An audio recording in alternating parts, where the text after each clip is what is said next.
Ethan Caldwell never imagined his life would change the night he was left at the altar, but a chance encounter with Maya Bennett, a hard-working delivery girl, turned his heartbreak into something unexpected. As their worlds collide, can love bridge the gap between them? Before we get into the story, comment below where in the world you are watching from today. The grand ballroom of the Biltmore Hotel was decorated with thousands of white roses and crystal chandeliers that sparkled like diamonds. Nearly 300 guests filled the space, dressed in their finest attire, sipping champagne and whispering excitedly. This was supposed to be the wedding of the year. Ethan Caldwell, one of the city's most successful real estate developers, was marrying Victoria Hamilton, daughter of banking mogul Richard Hamilton. Ethan stood at the altar, checking his watch for the third time. Victoria was now 45 minutes late. His best friend and best man, James, gave him a reassuring pat on the shoulder. "You know how brides are," James whispered. "They like to make an entrance." But Ethan felt something was wrong. Victoria had been acting strange for weeks, cancelling dinner plans and avoiding his calls. He chalked it up to pre-wedding jitters, but now, as the murmurs from the guests grew louder, a sickening feeling settled in his stomach. His phone buzzed in his pocket. It was a text from Victoria's maid of honor. "I'm sorry, Ethan, she's not coming." The words hit him like a physical blow. Ethan read the message 3 times before the reality sank in. His fiancée had left him at the altar. James noticed the change in Ethan's expression. "What is it?" Unable to speak, Ethan simply handed him the other phone. James's face fell as he read the message. "I'll handle this," James said, squeezing Ethan's shoulder. "You go, take my car keys." Ethan barely registered the commotion as James announced to the crowd that the wedding would not be taking place. He didn't hear the gasps or see the pitying looks as he walked down the aisle alone, his eyes fixed on the exit. All he could think about was getting out of there before he completely fell apart. Once outside, the cool evening air hit his face. Dark clouds gathered overhead, threatening rain. Ethan loosened his bow tie and got into James's car, not knowing where to go. He couldn't face going back to the penthouse he'd shared with Victoria. He couldn't bear to see the wedding gifts and her things still scattered around. He drove aimlessly through the city streets as raindrops began to fall. The weather matched his mood, dark and turbulent. His phone kept ringing, probably friends and family checking on him, but he ignored it. After an hour of driving, Ethan found himself in a part of town he rarely visited. It was a working-class neighborhood with small restaurants and apartment buildings. The rain was now coming down in sheets, and visibility was poor. He pulled over, killing the engine. He sat in silence, watching the rain pound against the windshield, feeling utterly lost. His stomach growled, reminding him that he hadn't eaten all day. He'd been too nervous about the wedding. Now hunger competed with his heartbreak. Across the street was a small diner with a neon sign that read, "Joe's." Ethan decided he might as well get something to eat. At least there, no one would know him or what had just happened. As he stepped out of the car, the rain immediately soaked through his expensive tuxedo. He didn't bother running for cover. What was the point? He was already ruined in every other way. On the opposite side of the street, Maya Bennett was having the worst shift of her life. The rain had started just as she began her evening deliveries for Tasty Bites, the local restaurant where she worked. Her scooter had gotten a flat tire, and now she was making deliveries on foot, trying to keep the paper bags from getting soaked under her small umbrella. 3 more deliveries, she muttered to herself, checking the addresses on her phone. Then I can go home, take a hot shower, and forget this day ever happened. She was so focused on protecting the food bags that she didn't notice the man in the soaking wet tuxedo until she collided with him. The impact sent them both stumbling, and the food bags tumbled to the wet sidewalk. "Oh no," Maya cried, dropping to her knees to salvage what she could. "I'm so sorry. I wasn't looking where—" She looked up and stopped mid-sentence. The man before her looked absolutely devastated. His expensive tuxedo was ruined by the rain, his dark hair plastered to his forehead. But it was his eyes that caught her attention. They held a pain that went beyond just getting bumped on a rainy street. "Are you okay?" she asked, forgetting momentarily about the spilled food. Ethan stared at the woman kneeling on the wet sidewalk. She was young, probably in her late 20s, with warm brown eyes and dark curly hair escaping from under a delivery company cap. She wore a simple red jacket with tasty bites embroidered on the pocket. "I'm fine," he said automatically, though it was the furthest thing from the truth. He knelt down to help her pick up the scattered food containers. "I should be asking you that. I ruined your deliveries." Maya looked at the mess of food containers, some of which had broken open, spilling their contents onto the sidewalk. "Well, I guess Mrs. Abernathy won't be getting her chicken parmesan tonight." To his own surprise, Ethan let out a short laugh. It sounded strange to his ears after the day he'd had. "I'm really sorry. I'll pay for everything, of course." Maya stood up, clutching the salvageable bags. "Don't worry about it. These things happen." She studied him more closely. "Though people in tuxedos don't usually happen in this neighborhood, especially not people standing in the rain like they want to catch pneumonia." Ethan realized how odd he must look. A man in formal wear, soaking wet, with no umbrella or apparent destination. "It's been a rough day." Maya's expression softened. She glanced at his left hand, noticing there was no ring. "Rough day at a wedding?" "You could say that," Ethan replied, not wanting to explain that he was the groom who'd been left at the altar. Maya made a quick decision. She handed him her umbrella. "Here, take this, and look, there's a diner right there. Joe makes the best coffee in town. It might help with that rough day." Ethan was taken aback by the kind gesture from a complete stranger. "But what about you?" "And your deliveries," Maya shrugged. "I'm already wet, and I've only got 2 more stops. Both are regulars who tip well. They'll understand about the accident." She smiled at him, a warm, genuine smile that reached her eyes. "Seriously, go get some coffee. You look like you need it more than I need an umbrella." Before Ethan could protest further, she rearranged the remaining bags in her arms and hurried off down the street, already getting soaked by the rain. Ethan stood there holding her umbrella, watching her disappear around the corner. He couldn't remember the last time someone had shown him kindness without wanting something in return. In his world of high-powered business deals and social climbing, every action had an agenda. But this delivery woman had given him her only protection from the rain without hesitation. Following her suggestion, he crossed the street to Joe's diner. The bell over the door jingled as he entered, and a few patrons looked up briefly before returning to their meals. No one seemed to care that he was wearing a wet tuxedo. It was refreshing to be somewhere he wasn't recognized.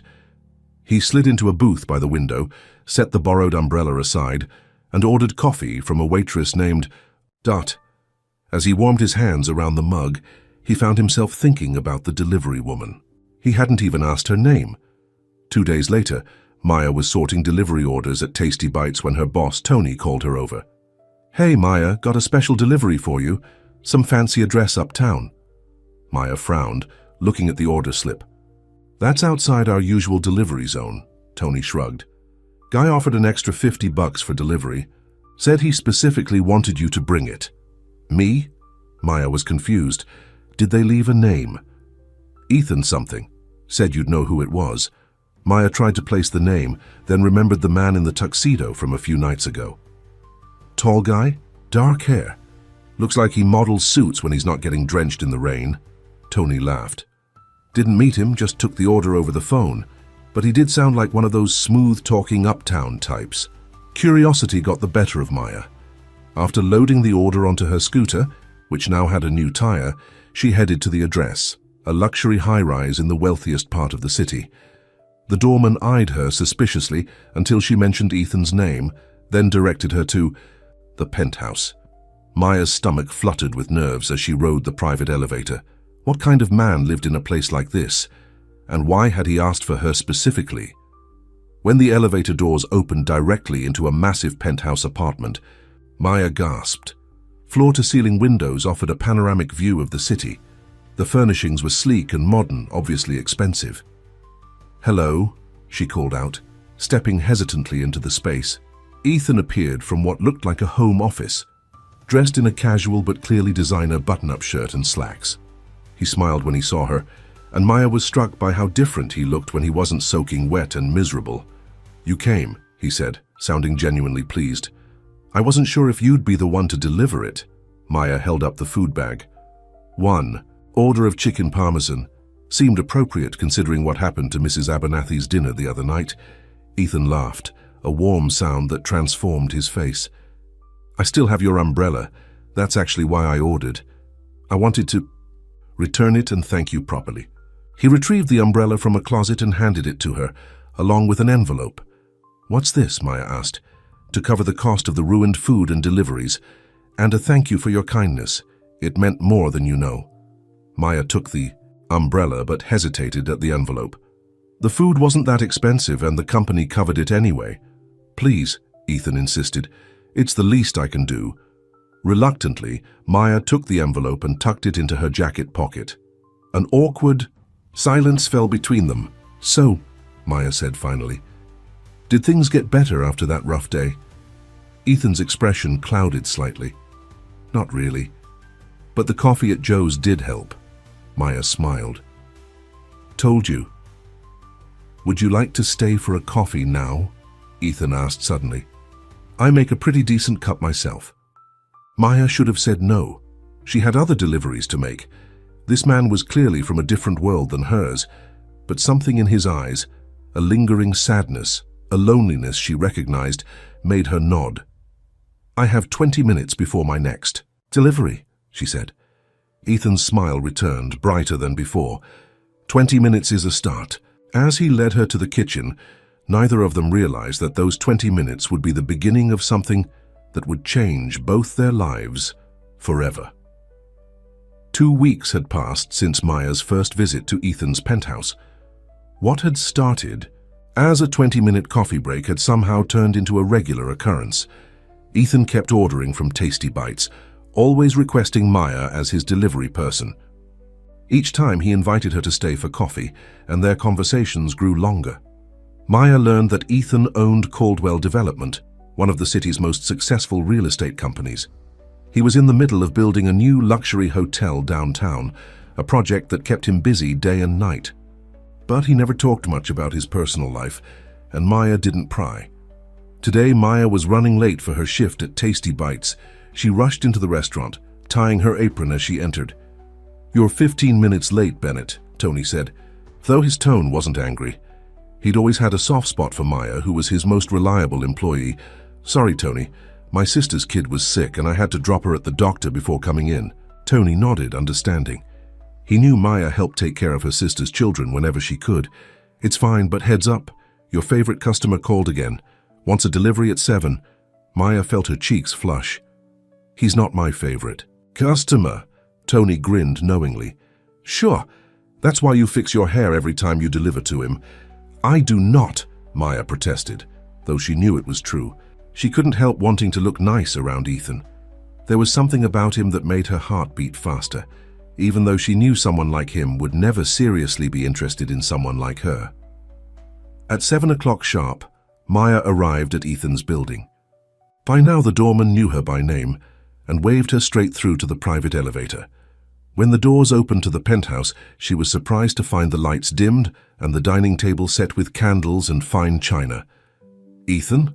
She called out, confused. He appeared from the kitchen wearing an apron over his expensive clothes. Perfect timing. I hope you don't mind, but I didn't actually. Order food from Tasty Bites tonight. Maya looked at the empty delivery bag in her hand. What do you mean? I asked Tony to send you anyway. I wanted to cook for you myself. He gestured to the kitchen, where delicious smells were coming from. I thought you might be tired of delivering food and never getting to enjoy a proper meal yourself. Maya was speechless. No one had ever gone to such trouble for her before. You can cook? Was all she managed to say. Ethan laughed. Don't sound so surprised. I lived alone through college before I could afford a personal chef. I'm not a master, but I can handle pasta carbonara. Maya's stomach growled at the mention of food, making them both laugh. I guess that's a yes to dinner? Ethan asked. Maya nodded, setting down her delivery bag and taking off her Tasty Bites cap. She suddenly felt underdressed in her work uniform, especially in Ethan's elegant apartment. Sensing her discomfort, Ethan said, I'm sorry for the surprise. I should have just asked you to dinner properly. No, it's nice, Maya assured him. I'm just not used to all this. She gestured to the fancy table setting. Too much? Ethan asked, looking genuinely concerned. Maybe a little, Maya admitted. I'm more of a pizza on the couch kind of girl. Ethan immediately began gathering up the fine china and crystal glasses.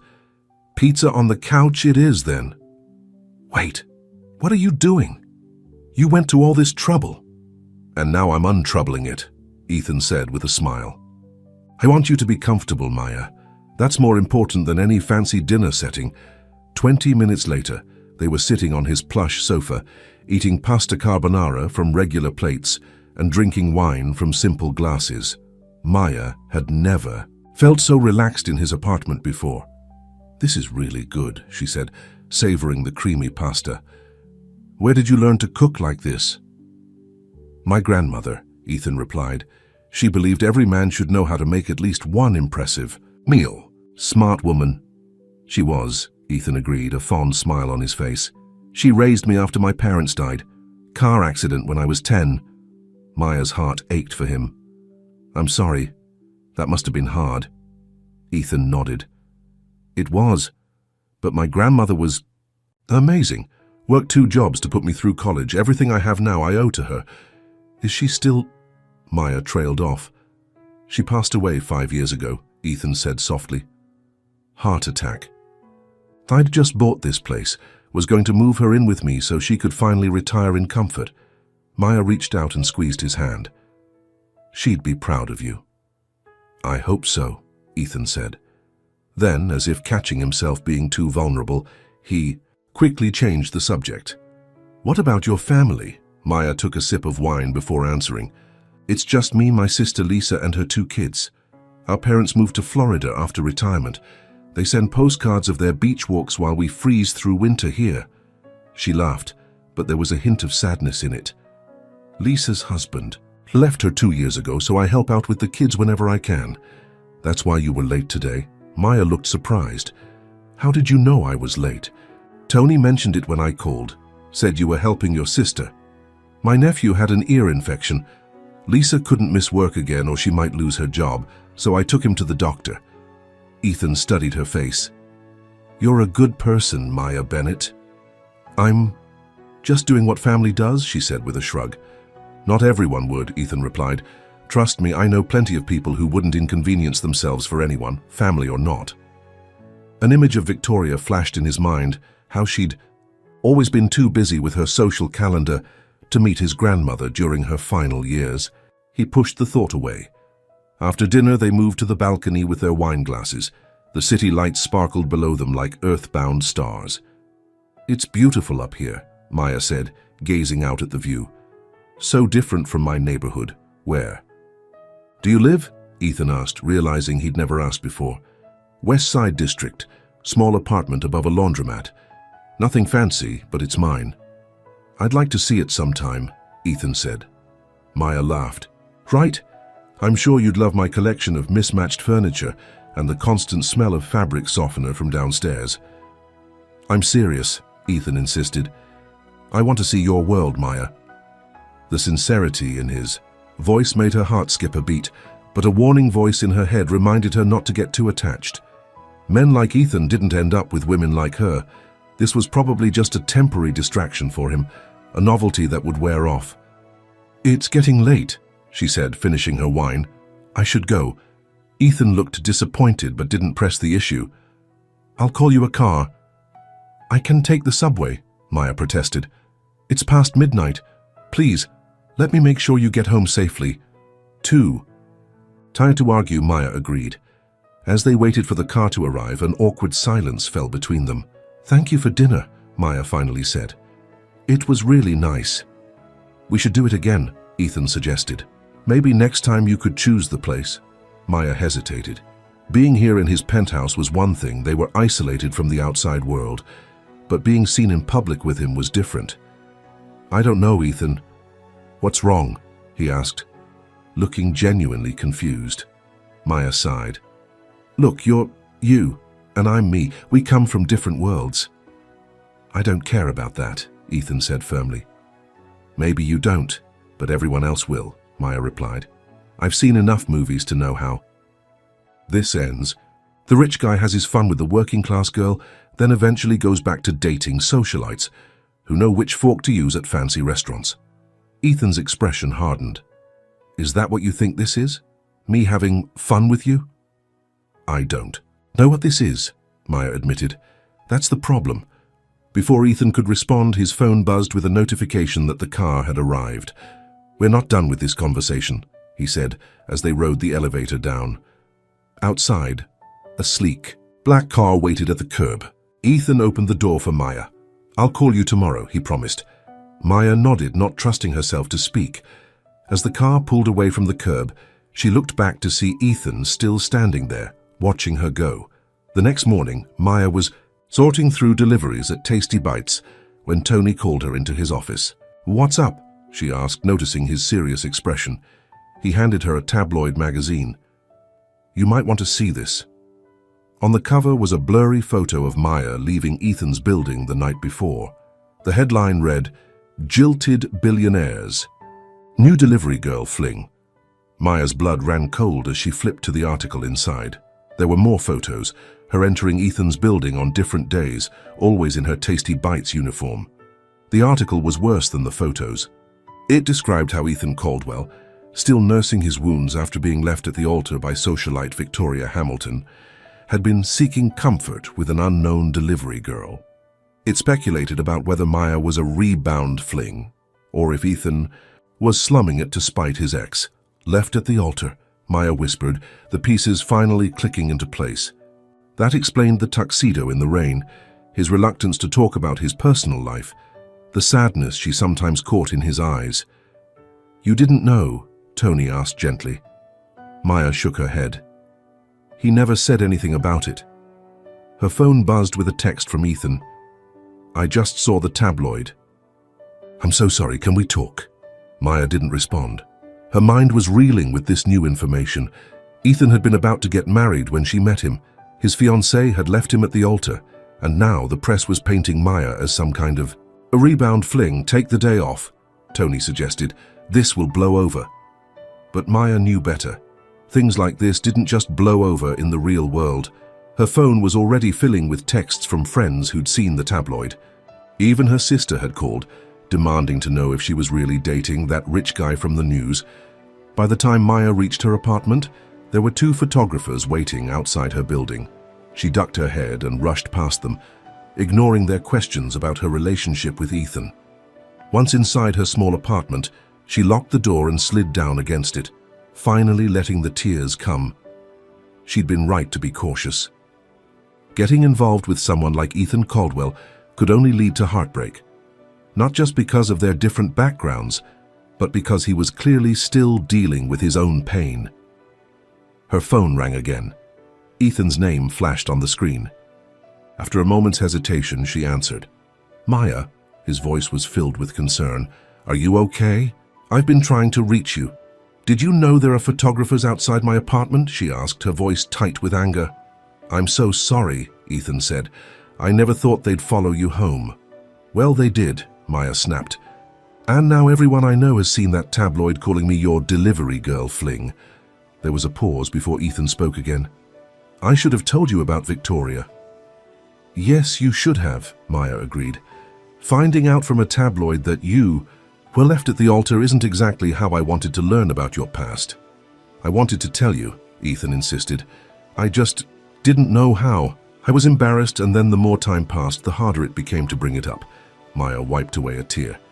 I understand why you didn't tell me. What I don't understand is what you want from me, Ethan.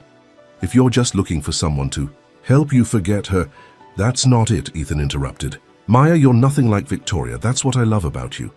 The word love hung in the air between them. You don't even know me, Maya said finally. I know enough, Ethan replied. I know you gave your umbrella to a stranger in the rain. I know you help your sister with her kids, even though you work long hours. I know you remembered Mrs. Abernathy's chicken parmesan. I know you're kind and funny and real in a way no one in my world ever is. Maya closed her eyes, his words washing over her. She wanted to believe him, but fear held her back. I need time. Ethan, she said, this is all happening too fast. I understand, he said, though she could hear the disappointment in his voice. Take all the time you need, but Maya, yes, I'm not giving up on us. Whatever this is between us, it's real. At least it is for me. After they hung up, Maya sat on her small sofa, staring at the tabloid magazine. The woman in those photos looked scared, out of place in Ethan's world. But the truth was, she'd never felt out of place when she was with him, only when she thought about how others saw them. Her phone buzzed with a text from Lisa. Is it true? Are you dating Ethan Caldwell? Maya stared at the message, not knowing how to respond. Was she dating Ethan? Were they just friends? Or was she, as the tabloid suggested, just a distraction for a heartbroken billionaire? She thought about his words. I'm not giving up on us. Despite everything, those words made her heart flutter. But was she brave enough to give them a chance? Or was she setting herself up for an even bigger heartbreak down the road? As rain began to patter against her windows, Maya remembered the night they first met, how a simple act of kindness had connected them. Maybe that connection was worth fighting for, despite the obstacles. With a deep breath, she texted Ethan back, I still have tomorrow off, maybe we could talk then. His response came immediately. Name the time and place, I'll be there. Maya smiled despite herself. Whatever happened next, she knew one thing for certain. Ethan Caldwell was nothing like she'd expected. And maybe that was a good thing. Maya sat nervously at a small table in the back corner of Rosie's Diner, a family-owned restaurant far from both her neighborhood and Ethan's upscale world. She'd chosen this place carefully, neutral territory, where they wouldn't likely be recognized. She checked her watch again. Ethan was 10 minutes late and doubt began to creep in. Maybe he'd changed his mind. Maybe the tabloid drama had made him realize she wasn't worth the trouble. Just as she was considering leaving, the bell above the door jingled, and Ethan walked in. He wore jeans and a simple navy sweater, the most casual she'd ever seen him. His eyes scanned the diner until they found her, and his face lit up with a smile that made her heart skip. Sorry I'm late, he said, sliding into the booth across from her. I had to shake a photographer who was following me. Maya's stomach tightened. They're still after you? It'll die down soon, Ethan assured her. These tabloids always move on to the next scandal. A waitress approached their table and they ordered coffee. When she left, an awkward silence fell between them. I should have told you about Victoria, Ethan finally said. I'm sorry you had to find out that way. Maya nodded, stirring her coffee. What happened, if you don't mind talking about it? Ethan took a deep breath. Victoria and I dated for 2 years. Our families had known each other forever. Both owed money, both with expectations. Getting married seemed like the natural next step. He paused. Looking back, I think I proposed because it was what everyone expected, not because we were truly in love. But she left you at the altar, Maya said softly. Ethan's face darkened at the memory. 300 guests waiting in the church, and she sent a text to her maid of honor saying she couldn't go through with it. No explanation, no goodbye. I found out later she'd been seeing her yoga instructor for months. That's terrible, Maya said, reaching across the table to touch his hand. The worst part wasn't even losing her, Ethan admitted. It was standing there in front of everyone. Family, friends, business associates, feeling like a complete fool. The humiliation was worse than the heartbreak. Is that why you never told me? You were embarrassed, Ethan nodded. At first, yes. And then when we started spending time together, I liked that you didn't know. You were the only person who didn't look at me with pity. You just saw me as a regular guy. I still see you that way, Maya said. Tabloids and all. Ethan's eyes softened. That means more to me than you know. He hesitated. Now it's your turn. Tell me something I don't know about you. Maya thought for a moment. I dropped out of college my junior year when my sister's husband left. She needed help with the kids and we couldn't afford childcare. What were you studying? Graphic design, Maya said with a small smile. I've always loved art, but it's hard to pay the bills with a sketchbook. Do you still draw? Ethan asked. Maya nodded. When I have time, which isn't often between work and helping Lisa. I'd like to see your work sometime, Ethan said. Before Maya could respond, the waitress returned with their food. As they ate, the conversation flowed more easily. They talked about ordinary things, favorite movies, childhood memories, the best pizza in the city. For a little while, Maya forgot about the tabloids and the photographers and the vast differences in their lives. After breakfast, they walked through a nearby park where the trees were just beginning to show their fall colors. Maya was relieved that no one seemed to recognize them here.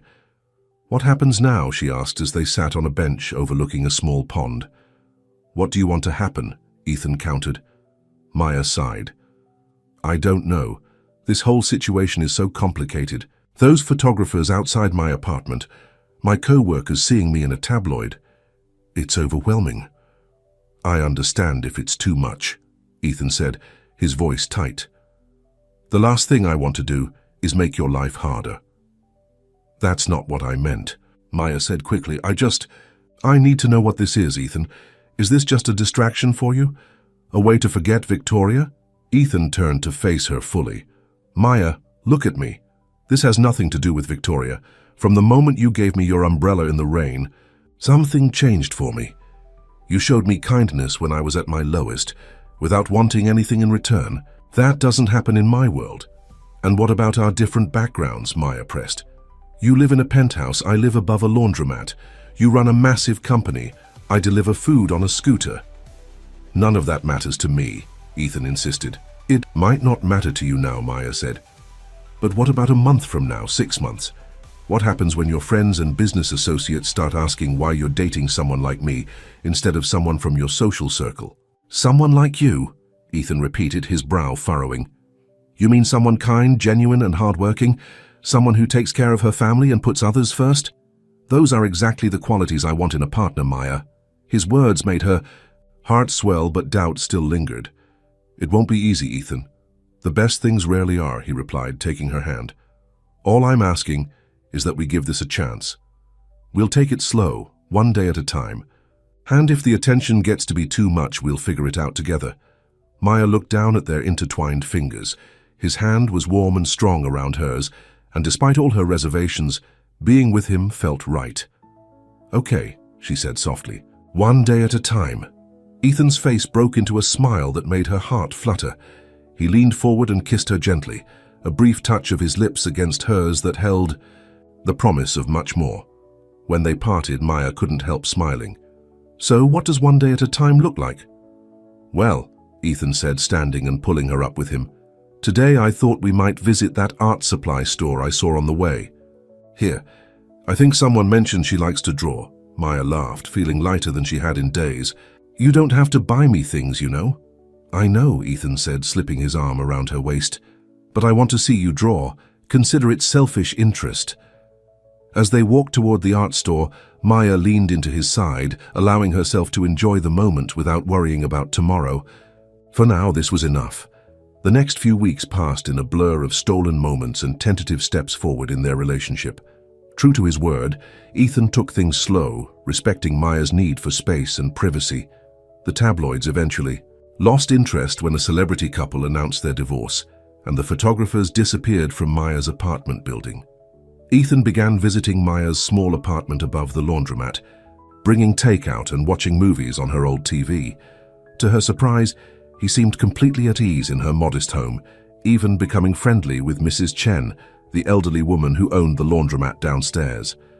Maya, in turn, grew more comfortable in Ethan's world. She met his best friend James, who welcomed her warmly, and she accompanied Ethan to a few casual business dinners where he proudly introduced her as his girlfriend. One evening, as they were walking back to Ethan's penthouse after dinner, Maya brought up something that had been bothering her. "I still haven't met any of your family," she said. "Do they know about us?" Ethan's step faltered slightly. "I don't have much family left. Just a few cousins and my Aunt Patricia, my grandmother's sister." "And have you told them about me?" Maya pressed. "Not yet," Ethan admitted. "Aunt Patricia can be difficult.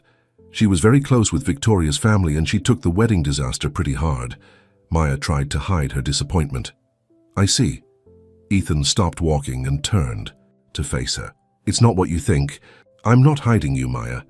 I just wanted to spare you from Aunt Patricia's judgmental nature.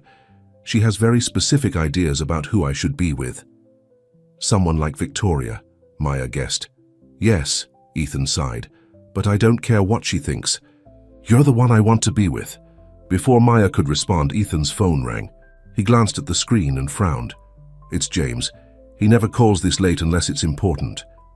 He answered the call and Maya watched as his expression changed from concern to shock. When? He asked, his voice tight. I'll be right there. He hung up and looked at Maya with wide eyes. Victoria is back. Maya felt like she'd been doused with cold water. What do you mean, back? She showed up at James's place looking for me, Ethan explained. She's been calling all my friends trying to find me. Apparently she wants to talk. After 3 months of silence? Maya asked incredulously. I know. Ethan ran a hand through his hair. James said she seemed desperate. Maya crossed her arms. So what are you going to do? Ethan hesitated only briefly. Nothing. Whatever she wants, it doesn't matter. I have no interest in seeing her. Relief washed over Maya, but it was quickly replaced by uncertainty. Are you sure you were going to marry her, Ethan? That feels like a lifetime ago, he said firmly. I'm with you now. Maya wanted to believe him, but a small voice in her head whispered doubts. What if Victoria's return stirred up old feelings? What if Ethan realized he'd made a mistake in letting her go? You should talk to her, Maya said, surprising herself. What? Why would I do that? Because if you don't, you'll always wonder what she wanted, Maya explained. And I'll always wonder if you're still thinking about her. Ethan stared at her for a long moment. Are you sure? Maya nodded, though her heart was racing. I trust you, Ethan. But you need closure, and maybe this is how you get it.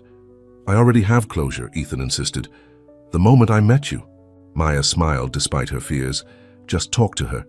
Find out what she wants, and then we can move forward together. Ethan pulled her into his arms, holding her tightly. Have I told you lately how amazing you are? Not in the last hour, Maya teased, trying to lighten the mood. Ethan laughed and kissed her softly. I'll call her tomorrow, hear what she has to say, and that will be the end of it. I promise. But Maya couldn't shake the feeling that Victoria's return would complicate things in ways neither of them could predict. The next morning, Maya was helping her sister get the kids ready for school when her phone buzzed with a text from Ethan. Meeting Victoria for coffee at 10. We'll call you after. Maya stared at the message, a knot forming in her stomach. She typed back a quick good luck before returning to the chaos of breakfast with her niece and nephew. You okay? Lisa asked, noticing her distraction. You look worried. Maya sighed. Ethan's meeting his ex-fiancée today, the one who left him at the altar. Lisa's eyes widened. What does she want? No idea, Maya said, pouring more cereal for her nephew. But she tracked down all his friends trying to find him, so it must be important. Are you worried? Lisa asked. Maya hesitated. Maybe a little. They were together for years. They have history. And you and Ethan have what? A few weeks? Lisa pointed out. Almost 2 months, Maya corrected. Lisa gave her a sympathetic look. Just be careful, sis. Men like Ethan Caldwell don't often end up with women like us. I don't want to see you get hurt. Ethan's different, Maya insisted, though her sister's words echoed her own fears. I hope you're right, Lisa said. For your sake. After helping Lisa get the kids off to school, Maya headed to Tasty Bites for her shift. She tried to focus on work, but her mind kept drifting to Ethan and Victoria. What were they talking about? Was Victoria trying to win him back? And if she was, would Ethan be strong enough to resist? By noon, Maya still hadn't heard from Ethan. She checked her phone obsessively, earning a concerned look from Tony. Waiting for a call? He asked, as she prepared for the lunch deliveries. Yeah, Maya admitted. Ethan was supposed to call after. A meeting this morning, Tony nodded knowingly. The ex is back in town, huh? Maya looked up, surprised. How did you know? Tony handed her a tablet open to a gossip website. The headline read, Reconciliation? Ethan Caldwell spotted with former fiancée. Below was a photo of Ethan and Victoria sitting at an outdoor cafe. Victoria was leaning forward, her hand touching Ethan's arm, while his expression was unreadable. Maya's heart sank. It's not what it looks like, she said, though she wasn't entirely convinced herself. "I hope not," Tony said gently. "You deserve better than to be someone's second choice." Maya tucked the tablet away and focused on loading her delivery orders. She wouldn't jump to conclusions. Ethan had promised to call and she trusted him, but as the afternoon wore on with still no word from him, Maya's confidence began to waver. By the end of her shift at 6, she was a bundle of nerves. "Go home," Tony suggested. "You're no good to me like this." Maya nodded gratefully and headed to her apartment. As she climbed the stairs, she could hear her phone ringing in her bag. She fumbled to answer it, heart racing when she saw Ethan's name. "Hello," she answered breathlessly. "Maya," Ethan's voice sounded strained. "I'm so sorry I didn't call earlier. It's been a crazy day." "I saw the photo," Maya said, unlocking her apartment door. "You and Victoria." There was a pause before Ethan spoke. "Can I come over? I'd rather talk about this in person." Maya's stomach tightened with dread. "Just tell me now, Ethan, are you getting back together with her?" "What?" "No." Ethan sounded genuinely shocked. "Maya, no, that's not it at all." "Then what is it?" Maya pressed, closing her apartment door behind her. "Why did you need to see me in person?" Ethan sighed heavily. "Because Victoria is pregnant, and she's claiming the baby is mine." Maya felt like the floor had dropped out from under her. She sank onto her sofa, clutching the phone tightly. "Maya, are you still there?" Ethan's voice sounded distant. "I'm here," she managed to say. Is it yours?" "I don't know," Ethan admitted. The timing could work. We were together until the wedding. Maya closed her eyes, trying to process this bombshell. "What does she want from you?" "Money, support, a relationship," Ethan said. "She claims she made a mistake, leaving. Me that she panicked about the commitment. She wants us to try again for the baby's sake." The words hit Maya like physical blows. "And what do you want?" "You," Ethan said without hesitation. "I want you, Maya. Nothing has changed for me, but everything had changed, and they both knew it. If the baby was Ethan's, he would be tied to Victoria forever." "I need to think," Maya said, her voice barely above a whisper. "Please, can I come over? We should talk about this face to face." "Not tonight," Maya said. "I need some space to process this." "I understand," Ethan said, though he sounded disappointed. "But Maya, please believe me. You're the one I want to be with. We'll figure this out together." After they hung up, Maya sat in her small apartment, feeling more alone than ever. If Victoria was telling the truth, if she really was carrying Ethan's child, how could Maya possibly compete with that? She had always feared she didn't belong in Ethan's world, and now Victoria had the ultimate connection to him, a child. Her phone buzzed with a text from Ethan. "I love you, Maya. No matter what happens with Victoria, that won't change. Please, don't give up on us." Maya stared at the message, tears filling her eyes. She wanted to believe him, wanted to trust that their relationship was strong enough to weather this storm, but the reality of the situation was overwhelming. A baby changed everything, and Maya wasn't sure there was room for her in Ethan's life anymore. 3 days had passed since Ethan's bombshell about Victoria's pregnancy, and Maya had barely slept. She'd called in sick to work, ignored most of Ethan's texts, and spent hours staring at her ceiling, trying to figure out what to do. Lisa had come over with groceries and concern, sitting with Maya as she cried. "You need to talk to him," Lisa had advised. "Hiding won't solve anything." Maya knew her sister was right, but fear kept her locked in her apartment. If she saw Ethan, if she looked into those eyes, she might agree to anything, even being second in his life to Victoria and their baby. On the 4th day, a knock at her door startled Maya from her thoughts. She'd been sketching mindlessly.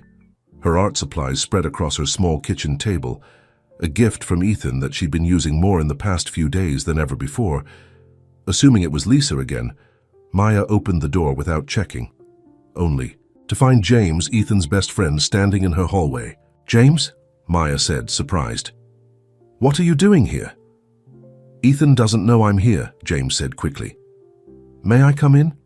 Hesitantly, Maya stepped aside, allowing him into her apartment. James looked around, his designer clothes and polished, appearance somehow not as out of place as they should have been in her modest home. "Nice place," he said, and she could tell he meant it. "Thanks," she replied, closing the door, "but I doubt you came here to admire my decorating skills." James smiled slightly. "No, I didn't." His expression turned serious. "I'm worried about Ethan. He's a mess, Maya. He thinks he's lost you." Maya crossed her arms protectively over her chest. "He told you about Victoria?" "Yes," James confirmed, "and I've known Victoria a lot longer than you have. I think there's something you should know." Maya gestured for him to sit on her sofa, while she took the armchair across from him. "Victoria has always been calculating," James began. "She and Ethan were together because it made sense on paper, both from wealthy families, both moving in the same social circles. But she never loved him the way he deserved." "Why are you telling me this?" Maya asked. "Because I don't believe her," James said bluntly. "About the baby, or at least about it being Ethan's." Maya's heart skipped a beat. "What do you mean?" "Victoria disappeared for 3 months after leaving Ethan at the altar. No one knew where she went. Then suddenly she's back, claiming she's pregnant with his child." James shook his head. "The timing is too convenient." "Convenient how?" Maya asked. "Ethan's company just secured the downtown development project, a $2 billion deal. It's been all over the business news," James explained. "Victoria's family's business, on the other hand, is struggling. Her father's investment firm lost a major client last month. They're in trouble, financially speaking." Maya considered this information. "You think she's lying about the baby being Ethan's?" "I think it's possible," James said carefully. "But even if the baby is his, you should know that Ethan hasn't stopped talking about you since you met. I've never seen him like this with anyone, not even Victoria." Maya looked down at her hands. "A baby changes everything, James." "Only if you let it," James replied. "Ethan wants to be with you, Maya. He'd be there for his child, of course, but that doesn't mean he has to be with Victoria." "You make it sound so simple," Maya said. "It's not simple," James acknowledged. "But sometimes the right choice isn't the easy one." He stood to leave. "Just talk to him, Maya, that's all I'm asking." After James left, Maya sat alone in her apartment, thinking about everything he'd said. Was Victoria lying? And even if she wasn't, could Maya accept a future where Ethan's ex would always be part of their lives? Her phone buzzed with a text from Ethan. "I miss you. Please, just let me know you're okay." After days of minimal responses, Maya finally replied, "Can you come over tomorrow morning? We need to talk." His response was immediate. "I'll be there at 9. The next morning, Maya woke early and cleaned her apartment, more out of nervousness than necessity. At precisely 9 o'clock, there was a knock at her door. She opened it to find Ethan looking exhausted with dark circles under his eyes and his usual perfectly styled hair somewhat disheveled. Still, the sight of him made her heart ache with longing. "Maya." He said her name like a prayer. "Thank you for seeing me." She stepped aside to let him in, keeping a careful distance between them. "You look tired." "I haven't been sleeping well," he admitted. They sat at her small kitchen table, the sketchbook she'd been working on pushed to one side. "James came to see me yesterday," Maya said, deciding to be direct. Ethan looked surprised. "He did?" "I didn't." "No." "He thinks Victoria might be lying about the baby being yours," Maya continued. "Is that possible?" Ethan ran a hand through his hair. "Honestly, I don't know. The timing could work, but—" He hesitated. "I've thought the same thing. It's too coincidental that she shows up right when my company secures the downtown project." "Have you asked her for a paternity test?" Maya asked. "Yes," Ethan nodded. "She got angry, accused me of not trusting her, said we'd have to wait until—" "The baby is born now," Maya raised an eyebrow. "That seems suspicious." "It does," Ethan agreed. "But Maya, even if the baby is mine, it doesn't change how I feel about you." Maya took a deep breath. "It changes everything, Ethan. If you're going to be a father, you'll be connected to Victoria forever." "Being connected doesn't mean being together." Ethan insisted. "I would support my child, be part of its life, but that doesn't mean I have to be with Victoria." "And what about your family? Your Aunt Patricia? Would they accept me as your partner while Victoria is carrying your child? Maya asked. Ethan reached across the table, taking her hand. I don't care what they think, I only care about you. The warmth of his hand against hers weakened Maya's resolve. She'd missed him desperately these past few days. I'm scared, Ethan, she admitted. Scared that I'll never really fit into your world. Scared that someday you'll realize you made a mistake choosing me over someone like Victoria. That will never happen, Ethan said firmly. Maya, when Victoria left me at the altar, I thought my life was over. I felt humiliated, worthless. But now I see it was the best thing that could have happened to me. If she hadn't left, I never would have met you that night in the rain. Maya looked into his eyes, seeing the sincerity there. What do we do now? First, we find out if the baby is really mine, Ethan said. I've hired an investigator to look into where Victoria was during those 3 months she disappeared. And I'm insisting on a prenatal paternity test. And if it is yours, Maya asked. Then I'll be the best father I can be, Ethan said. But I'll also be the man who loves you if you'll let me. Maya felt tears welling in her eyes.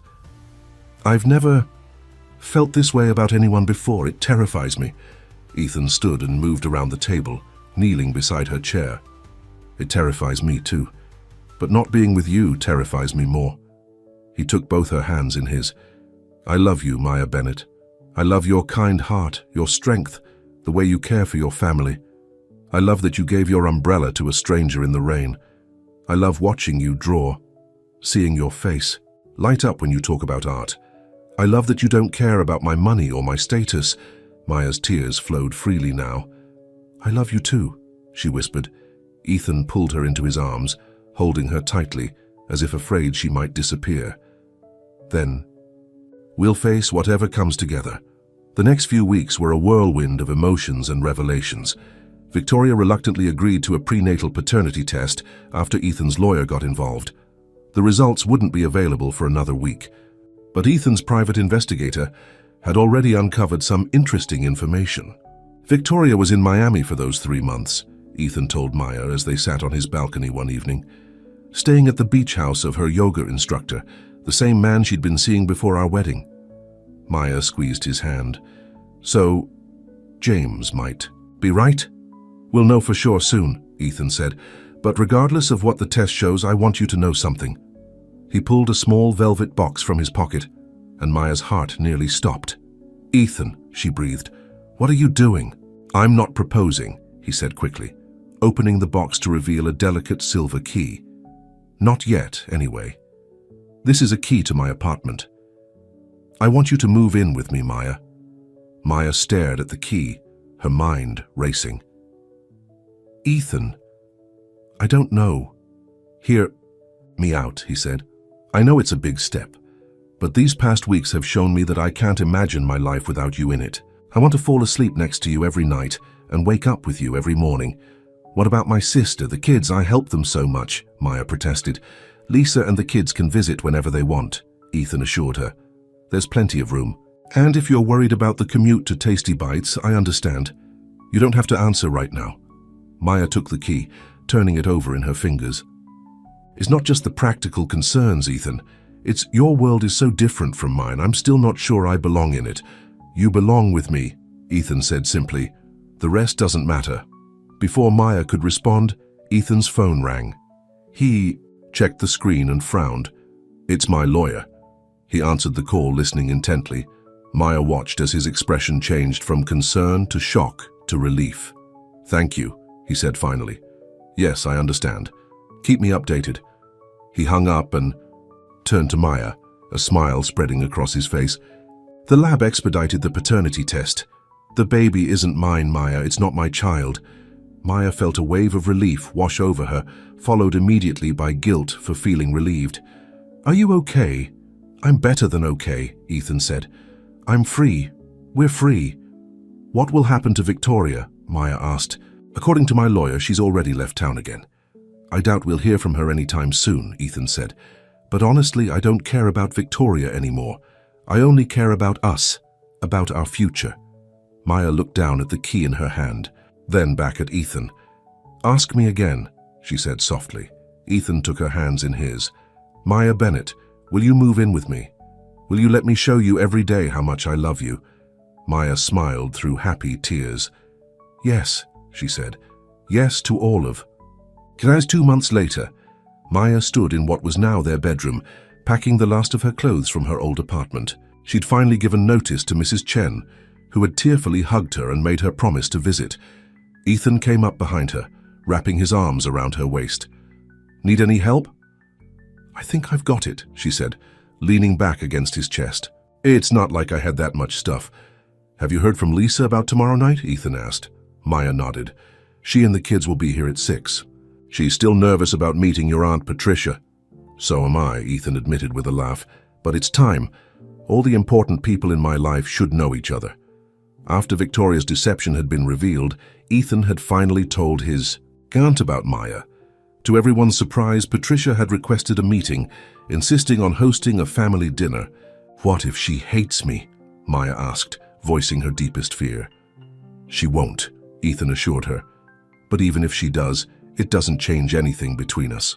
Maya turned in his arms to face him.